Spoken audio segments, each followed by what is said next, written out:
Bonjour. Aujourd'hui, je voudrais vous parler des tout premiers chrétiens. Je viens d'avoir une discussion il y a quelques heures avec un chrétien qui prétendait ne suivre que la Bible. Il me disait qu'il ne fallait suivre que la Bible, n'écouter personne d'autre, ne lire rien d'autre que la Bible et Jésus-Christ, affirmait-il. C'est un concept qui se répand de plus en plus de chrétiens s'éloignent de l'Église et affirment ne suivre que la Bible. En réalité, il s'agit là d'une vaste hypocrisie qui se répand. En effet, si vraiment il ne fallait suivre que la Bible, alors ces chrétiens, ceux qui s'expriment ainsi du moins, ne peuvent plus évangéliser, car ils ajouteraient quelque chose à la Bible et se condamneraient eux-mêmes. Il y a contradiction entre ce qu'ils clament et la réalité. En effet, ils seraient obligés de donner la Bible à quelqu'un et, sans ouvrir la bouche, sans même leur conseiller de pouvoir la lire, sinon ils ajouteraient quelque chose. La réalité, c'est que tous, nous avons le devoir d'évangéliser et donc de commenter, d'encourager les personnes à lire la Bible, à leur expliquer même les passages qu'ils ne comprennent pas, à donc effectuer des commentaires nombreux, solides, dignes de foi, basés sur les Saintes Écritures. Un deuxième point concernant cette question. La Bible parle d'hommes fidèles du passé sur lesquels les apôtres ont imposé les mains. On peut citer par exemple Lynn, dont il est question dans la deuxième lettre de Paul à Timothée au chapitre 4, verset 21. Nous pouvons citer aussi Onésime, dont il est question dans la lettre que Paul écrivit à Philémon au chapitre 1er. Ces hommes-là furent nommés presbytres, c'est-à-dire pasteurs, anciens de l'Église, et les apôtres avaient imposé les mains sur eux. Nous pouvons aussi, et je vous propose de prendre vous-même votre Bible avec moi et lire ce que dit l'apôtre Paul, toujours sous Esprit Saint, dans la lettre qu'il écrivit aux Philippiens au chapitre 4, verset 3. Après avoir parlé d'Évodie et de Syntyche, qu'il exhortait à l'unité, il ajoute ceci.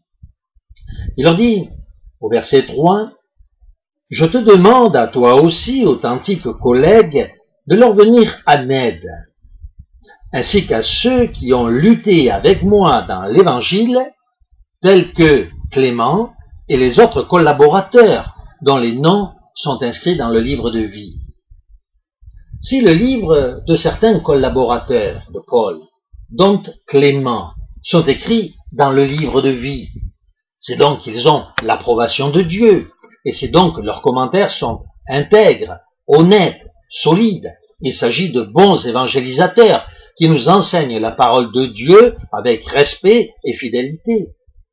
Comment ne pas écouter de tels hommes? Comment les considérer comme s'ils étaient nuls, non avenus, sans valeur aucune?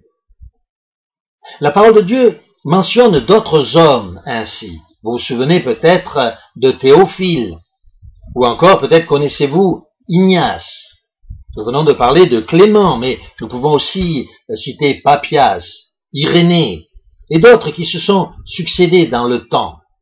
Narcisse de Jérusalem, Bachille de Corinthe, Tertullien, Justin dit le martyr, Méliton de l'église de Sardes, Hermas et tant d'autres encore. Tous ces hommes sont morts dans les arènes par fidélité à l'Évangile et à notre Seigneur Jésus-Christ. Pourrait-on les rejeter? Pourrait-on dire, vous n'êtes pas nos frères, votre enseignement est faux? Eux, dont la parole de Dieu nous dit, pour certains d'entre eux en tout cas, que leur nom est écrit dans le livre de vie. Eux sur qui les apôtres ont imposé les mains. Avec le temps, d'autres ont suivi. Nous pouvons citer Valdès, Casidero de la Reina, William Tyndale, qui a traduit la Bible en anglais, la fameuse King James Version, et d'autres encore. Tout au long de l'histoire, des hommes se sont montrés fidèles. Ils sont des chrétiens authentiques et fidèles. Our World Christians, nous les considérons comme nos frères. Ils sont la base même après bien sûr la parole de Dieu, de notre enseignement. Nous suivons la parole de Dieu pour ce qu'elle est, parole de Dieu, évangile, et la tradition dite apostolique. La tradition enseignée par ces hommes fidèles du 1er et du 2e siècle. Faisons bien attention donc de ne pas rejeter ces chrétiens des premiers siècles, car ils sont nos frères. Ils ont payé de leur sang leur fidélité à Jésus-Christ. Pour nous, à World Christian, nous les aimons, nous chérissons leurs écrits. Vous pouvez d'ailleurs trouver leurs écrits sur Internet ou dans le commerce. Je vous encourage d'ailleurs à lire quelques-uns de ces ouvrages que je vous présente. Les Pères de l'Église, un ouvrage que vous trouverez dans certaines presses spécialisées, la brochure Les Premiers Chrétiens, un ouvrage donc qui explique qui étaient les chrétiens du 1er siècle, et puis cette revue encore où trouver la lumière de la vérité que vous pouvez commander si vous le désirez en écrivant à l'association.